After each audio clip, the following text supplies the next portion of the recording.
Hello दोस्तों, नमस्कार। आइए, बहुत बहुत स्वागत है आपका हमारे चैनल पर। तो आज हम लोग करने जा रहे हैं, फिर जैसा कि आप जानते हैं कि हम लोग सीएचएसएल के प्रीवियस ईयर के क्वेश्चन की प्रैक्टिस कर रहे हैं। तो आज कुछ और क्वेश्चन की प्रैक्टिस किया जाए। तो आइए पहला क्वेश्चन आज का स्टार्ट करते हैं।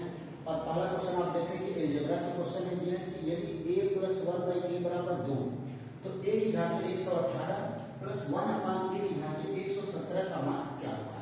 तो बिल्कुल दोस्तों, मैं आपको ट्रिक बता रहा हूँ, बिल्कुल आप इसको याद कर लेंगे, क्योंकि इस तरह का क्वेश्चन आएगा तो इसका आंसर बिल्कुल फिक्स होगा। क्या है भाई, अगर a + 1/a = 2 दिया है, इस तरह का कोई भी एक्सप्रेशन आपको दिया है, इस तरह का कोई भी क्वेश्चन दिया है, तो यहाँ पर जो a की वैल्यू होगी वो हमेशा 1 होगा, हमेशा 1 होगा। a = 1 ही हमेशा इस इक्वेशन को सेटिस्फाई कर पाएगा। ठीक है, तो जब a = 1 हो गया तो यहाँ पर जब रखेंगे तो a की घात 118 + 1/1 की घात 117, तो यहाँ पर आ जाएगा 1 + 1/1, तो 1 + 1 बराबर आंसर भी कितना आ गया, 2 आ गया। आंसर कितना आ गया, 2 आ गया। और इस तरह के क्वेश्चन का हमेशा आंसर 2 ही आएगा, क्योंकि आप जानते हैं जब a की वैल्यू 1 हो जाएगा तो यहाँ पावर या तो कुछ भी हो जाए, आंसर हमेशा 2 ही आएगा। तो एक बात और आप याद रख सकते हैं, अगर a + 1/a = 2 दिया है तो a की पावर कोई भी पावर n1 लगा दे और +1/a की पावर n2 लगा दे, तो इसका भी आंसर हमेशा दोस्तों 2 ही आएगा। इस बात को आप याद रखिए कि यदि a + 1/a = 2 है तो a की पावर n1 + 1/a की पावर n1 की वैल्यू n2 की वैल्यू हमेशा क्या होगी भाई, 2 होगा। फिक्स आंसर है, इसका आंसर कभी भी चेंज नहीं होगा। कई बार क्वेश्चन पूछा जा चुका है, तो इसलिए आपको ये चीज़ें याद भी रहना चाहिए। तो आइए नेक्स्ट क्वेश्चन करते हैं दोस्तों। क्वेश्चन नंबर 2 देखिए क्या दिया हुआ है। दिया है कि एक वृत्त के अंदर, आइए क्वेश्चन को समझिए। दिया है कि एक वृत्त के अंदर एक वर्ग बनाया गया, एक वर्ग बनाया गया, तो वर्ग की भुजा और वृत्त, तो वर्ग की भुजा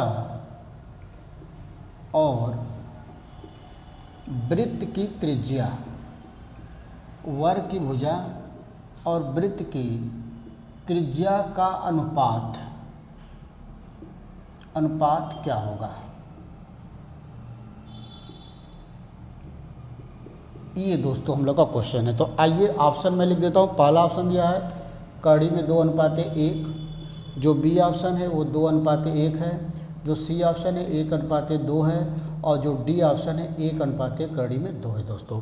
तो आइए इसका बिल्कुल फिक्स आंसर है दोस्तों इस क्वेश्चन का भी, लेकिन मैं आपको पहले बेसिक तरीका समझाऊंगा, उसके बाद इस तरह के क्वेश्चन को आप याद कर लेंगे। हमेशा जब एक वृत्त के अंदर एक वर्ग बनाया जाएगा तो वर्ग की भुजा और वृत्त की त्रिज्या में जो रेशियो होता है वो हमेशा एक ही होता है। तो आइए पहले हम लोग बेसिक सीखते हैं। मान लीजिए ये वृत्त हो गया हम लोग का, इसके अंदर एक वर्ग बना दिया गया, सपोज करिए ABCD। और आप जानते हैं कि वर्ग की चारों भुजा आपस में क्या होती है भाई, बराबर होता है, और प्रत्येक कोण कितने का होता है, 90 डिग्री का होता है। अगर हम लोग AC को मिला दें और ये अगर वृत्त का केंद्र है, तो जो AC होगा वो वृत्त का डायमीटर भी होगा और त्रिभुज ABC का कर्ण भी होगा। तो आप देख रहे हैं कि त्रिभुज ABC कैसा त्रिभुज बन गया, एक समकोण त्रिभुज बन गया। कैसा बन गया, एक समकोण त्रिभुज। और मान लीजिए कि इस वृत्त की त्रिज्या अगर r है तो ये लंबाई r होगा, तो ये लंबाई r होगा, तो टोटल AC की लंबाई कितनी हो जाएगी, 2r हो जाएगी। तो अब त्रिभुज ABC में हम लोग पाइथागोरस थ्योरम लगाएंगे, तो कर्ण का स्क्वायर बराबर, मतलब इसका स्क्वायर बराबर इसका स्क्वायर प्लस इसका स्क्वायर, तो a² + a² बराबर 2r का होल स्क्वायर। तो यहाँ बनेगा 2a², यहाँ बनेगा 4r², तो 2 से कटेगा 2 दूना 4, तो a² बराबर हो गया 2r²। तो इसको लिखेंगे a² बटा r² बराबर 2 का मतलब 2/1 भी आप बोल सकते हैं, या a बटा r बराबर कड़ी में 2/1, मतलब a बटा r बराबर है √2/1, और a हमारा वर्ग की भुजा है और r वृत्त की त्रिज्या है। तो हम लिख सकते हैं a अनुपात r बराबर कड़ी में 2:1। और यही इसका हमेशा आंसर होगा। तो ए ऑप्शन बिल्कुल सही होगा। तो इस बात को आप याद कर लेंगे कि जब भी किसी वृत्त के अंदर एक वर्ग बनाया जाएगा तो उस वर्ग की भुजा और वृत्त के त्रिज्या में जो रेशियो होगा वो हमेशा होगा कड़ी में 2:1 होगा दोस्तों, हमेशा कड़ी में 2:1 ही होगा। क्लियर है आपको? आइए नेक्स्ट क्वेश्चन करते हैं, क्वेश्चन नंबर 3। आप देख रहे हैं दोस्तों कितना बेहतरीन क्वेश्चन पूछा, और कॉन्सेप्ट अगर हम लोग का क्लियर है तो बिल्कुल क्वेश्चन को हम लोग आसानी से कर पा रहे हैं। क्वेश्चन नंबर 3 किया जाइए। देखिए क्वेश्चन नंबर 3 क्या दिया है भाई, आइए करते हैं। दिया है कि 21 संख्याओं को, बहुत बेहतरीन क्वेश्चन है, औसत का क्वेश्चन। इस तरह क्वेश्चन अक्सर एग्जाम में पूछे जाते हैं। दिया है 21 संख्याओं का औसत, 21 संख्याओं का औसत 43 है। 43 ही दिया है, ठीक है।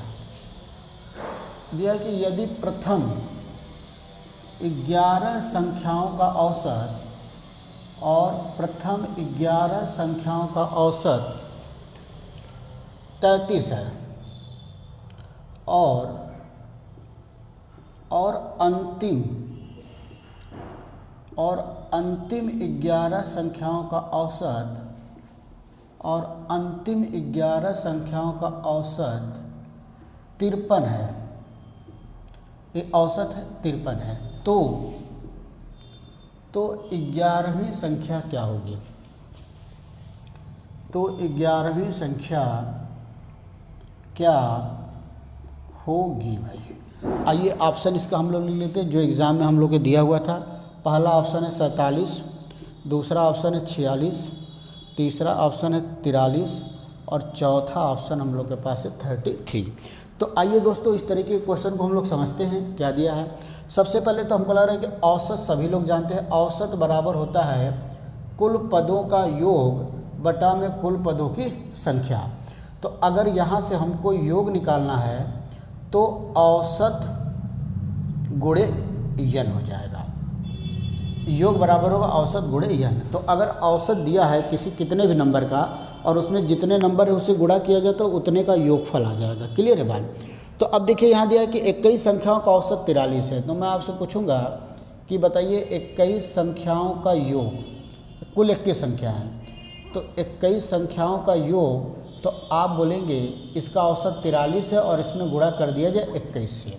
ठीक है, तो 43 में अगर 21 से हम लोग गुणा कर दें तो 3 4, 3 दूना के 6, 4 दूना के 8, तो कितना हो जाएगा 3 0 903 हो जाएगा, बराबर होगा 903। क्लियर? ये हो जाएगा। अब दिया कि प्रथम 11 संख्याओं का औसत 33 है। तो मैं आपसे पूछूंगा कि प्रथम 11 संख्याओं का योग बताइए। तो आप कहेंगे कि 33 गुणे 11 कर दिया जाए तो कितना आ जाएगा भाई?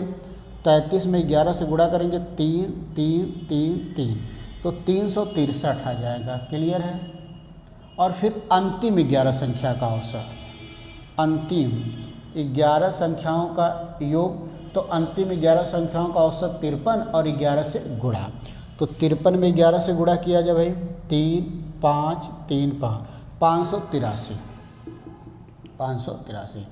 अब हम लोग को इतनी डेटा मिल गए। अब 11वीं संख्या कैसे आउट किया जाएगा? तो अब देखिए प्रथम 11 संख्या और अंतिम 11 संख्या अगर इनको जोड़ दिया जाए तो शुरुआत से 11 और आखिरी से 11, 11 + 11 कितना हो जाएगा? 22 संख्या। मतलब हम लोग योगफल निकाल लिए 22 संख्या का, लेकिन हमारे पास संख्या कितनी है? केवल 21। तो 22 क्यों आ रहा है? कि जब शुरुआत से आप 11 लिए होंगे और अंतिम से 11 लिए होंगे तो जो ये 11वीं संख्या है ये 2 बार आ गई होगी। मतलब जब इनको हम लोग जोड़ेंगे, जैसे 3 3 6, 8 6 14, 5 3 8 1 9, 946, तो 946 में से 21 संख्या का योग तो आया ही आया है, लेकिन जो 11वीं संख्या वो 2 बार आ गई है। तो 11वीं संख्या आएगा कैसे? 11वीं संख्या जो आ जाएगा 946 में से जो एक्चुअल में 21 संख्या का योग है 903, इसको माइनस कर दिया जाएगा तो हम लोग को पता चल जाएगा कि वो 11वीं संख्या क्या है। तो जब इसको घटाएंगे तो ये आ जाएगा 43 आ जाएगा। कितना आ जाएगा दोस्तों? 43 आ जाएगा। तो मतलब सी ऑप्शन बिल्कुल हमारा करेक्ट होगा। तो आप देख रहे हैं कि बहुत ही बेहतरीन क्वेश्चन था और बिल्कुल आसान है। आप बस समझते रहिए, कॉन्सेप्ट अगर आपका क्लियर है तो कोई भी क्वेश्चन आपके लिए कठिन नहीं रहेगा। तो दोस्तों ये हम लोग का क्वेश्चन नंबर क्या रहा भाई, थर्ड रहा, क्वेश्चन नंबर थर्ड रहा। तो आइए अगला क्वेश्चन करते हैं, question number fourth, question number 4। देखिए क्या कह रहा है क्वेश्चन नंबर 4, क्या दिया है, दिया है कि यदि theta less than 90 degree greater than 0 degree, और मतलब थीटा की वैल्यू 0 से 90 के बीच में होना चाहिए, और tan थीटा प्लस काट थीटा बराबर 2, तो थीटा का मान आपको बताना है। 4 ऑप्शन इसका देखिए क्या दिया भाई, पहला दिया है 45 डिग्री, जो बी ऑप्शन दिया है 0 डिग्री, जो सी ऑप्शन दिया है वो दिया है 30 डिग्री, और जो डी ऑप्शन दिया है दोस्तों ये दिया है 60 डिग्री। क्लियर है। तो अब देखिए इस क्वेश्चन को कैसे किया जाए, आइए। तो अब हमारे पास दिया है कि tan थीटा प्लस काट थीटा बराबर 2। तो अब थोड़ा से आगे बढ़ते हैं, tan थीटा, क्या हम काट थीटा को 1/tan थीटा लिख सकते हैं? तो आप बोलेंगे हाँ भाई होता है। तो एक्चुअली में ये जो वैल्यू दिया वो दिया tan theta plus 1/tan theta बराबर 2। और याद करिए कि आज का जो पहला क्वेश्चन हम लोग किए थे, दिया था यदि a प्लस 1/a बराबर 2, तो a की घाते 118 प्लस 1/a की घाते 117 का मान हम लोग से पूछ रहा है। तो मैंने आपको बताया कि जब भी a प्लस 1/a बराबर 2 दे, तो केवल a की 1 वैल्यू होगी, एक ही वैल्यू होगी, और वो होगा 1, जो इस इक्वेशन को सेटिस्फाई करेगा। ठीक है, 1 के अलावा ऐसी कोई वैल्यू नहीं होगा जो इसको सेटिस्फाई कर पाएगा। तो यहाँ पर tan theta plus 1/tan theta बराबर 2 दिया है, तो जो tan थीटा की वैल्यू होगा वो केवल होगा 1। तो अगर tan थीटा बराबर 1 होगा तो थीटा बराबर आप अच्छी तरीके से जानते हैं कि थीटा बराबर क्या होना चाहिए भाई, 45 डिग्री होना चाहिए, क्योंकि tan 45 का मान क्या होता है दोस्तों, 1 होता है। तो कौन सा ऑप्शन सही होगा, हमारा ए ऑप्शन बिल्कुल करेक्ट होगा। क्लियर है, कोई कन्फ्यूजन किसी को नहीं यहाँ पर। तो आइए नेक्स्ट क्वेश्चन किया जाए, अगला क्वेश्चन करते हैं हम लोग, देखा जाए अगला क्वेश्चन क्या दिया हम लोग का। क्वेश्चन नंबर 5 किया जाए, अगला क्वेश्चन, नेक्स्ट क्वेश्चन। आइए दोस्तों अगला क्वेश्चन मैं लिख रहा हूँ, क्वेश्चन नंबर 5 हम लोग बोर्ड पर करने जा रहे हैं। अब देखिए सिंप्लीफिकेशन का क्वेश्चन दिया है 2/3, फिर भागे, ब्रैकेट बंद है, 3/7 ऑफ 14/5 गुणे 1 सही 2/3, ब्रैकेट बंद सही है, यहाँ पे माइनस, फिर दूसरे ब्रैकेट में क्या भाई, 3 सही 1/2 माइनस 2 सही 1/6। इसकी वैल्यू हम लोग को निकालना है, ये क्वेश्चन हमारा है। ठीक है, तो आइए डायरेक्ट हम लोग सॉल्व करते हैं। देखिए यहाँ पर तो हो जाएगा 2/3 भागे, अब आते हैं ब्रैकेट के अंदर। तो आप जानते हैं कि जब भी सिंप्लीफिकेशन का क्वेश्चन देता है, मतलब ऐसा क्वेश्चन जिसमें गुणा भी हो, भाग भी हो, जोड़ भी हो, ब्रैकेट भी हो, तो उसको सॉल्व करने का रूल होता है, और उस रूल को हम लोग बोलते हैं BODMAS रूल, BODMAS। B का मतलब होता है ब्रैकेट, O का मतलब होता है ऑफ, D का मतलब डिवीजन, M का मतलब मल्टीप्लिकेशन, A का मतलब एडिशन, और S का मतलब सब्सट्रैक्शन होता है। मतलब सबसे पहले ब्रैकेट को सॉल्व करेंगे, फिर ऑफ को, फिर डिवीजन मतलब भाग को, फिर गुणा को, फिर जोड़ को, फिर घटाव को। ये ऑर्डर होता है सॉल्व करने का, अपने मन से आप नहीं कुछ कर सकते। तो अब देखिए सबसे पहले ब्रैकेट को सॉल्व करेंगे। जब ब्रैकेट के अंदर आ गए तो हमारे पास ऑफ और गुणा 2 चीज़ मिला। तो ऑफ और गुणा में सबसे पहले क्या, ऑफ है, तो इसको सॉल्व करेंगे, और इसका मतलब भी गुणा ही होता है। तो जब इसको गुणा में चेंज कर देंगे तो ये हो जाएगा 7 दूना के 14, तो 2 3 6, 6/5, और गुणा 1 सही 2/3, 3 1 कम 3 2 5, तो ये बनेगा 5/3, ये ब्रैकेट बंद माइनस। अब इस ब्रैकेट के अंदर आए, 3 सही 1/2 का मतलब 3 दूना 6 1 7, तो ये हो जाएगा 7/2 माइनस 6 दूना 12 1 13, तो ये होगा 13/6। अब देखिए आगे ये होगा 2/3 भागे ब्रैकेट के अंदर। अच्छा ये 5 से 5 कटेगा, 3 दूना के 6, तो भागे 2 बच गया, भागे 2 ब्रैकेट खत्म माइनस। अब इसको सॉल्व किया जाएगा तो ये हो जाएगा 6 हमारा एलसीएम होगा, तो 3 7 21 माइनस 13। अब देखिए यहाँ क्या बचेगा, यहाँ 2/3 और ये भागे 2 है, तो जब इसको गुणा में चेंज करेंगे तो 2 1/2 बन जाएगा, माइनस 21 में से 13 गया तो 7/6, 2 से 2 कटेगा तो 1/3 माइनस 7/6। अब 3 और 6 का एलसीएम क्या हो जाएगा 6, तो 3 दूना के 6 माइनस 7 बराबर होगा -5/6। यही क्या हो जाएगा दोस्तों इस क्वेश्चन का बिल्कुल करेक्ट आंसर होगा। तो ये हम लोग का 5 क्वेश्चन बहुत ही बेहतरीन है और वो क्वेश्चन है जो पिछले एग्जाम में पूछे जा चुके हैं, इसलिए आप इसमें किसी भी क्वेश्चन को छोड़ नहीं सकते, किसी क्वेश्चन को आप फालतू नहीं कर सकते हैं, क्योंकि ये सारे क्वेश्चन एग्जाम के पूछे हुए क्वेश्चन हैं। तो आप हमेशा जिस भी एग्ज़ाम की तैयारी कर रहे हैं तो उसके एग्ज़ाम के पूछे हुए क्वेश्चन की प्रैक्टिस जरूर करके एग्ज़ाम में जाएंगे, ताकि आपको पता चलेगा कि एग्ज़ाम में किस तरीके के क्वेश्चन पूछे जाते हैं। और फ़ायदा इसका क्या हो कि अब लगातार जब प्रैक्टिस करते रहेंगे ना, तो बहुत एक ही टाइप के क्वेश्चन बार बार आपके सामने आएंगे, तो आपको क्वेश्चन बिल्कुल याद हो जाएगा। कुछ क्वेश्चन तो ऐसे रहेंगे जो आपको सॉल्व करने की ज़रूरत भी नहीं पड़ेगी और बिल्कुल याद हो जाएगा। क्लियर है? तो दोस्तों अगले वीडियो में फिर और क्वेश्चन के साथ मिला जाएगा। तब तक के लिए नमस्कार, धन्यवाद।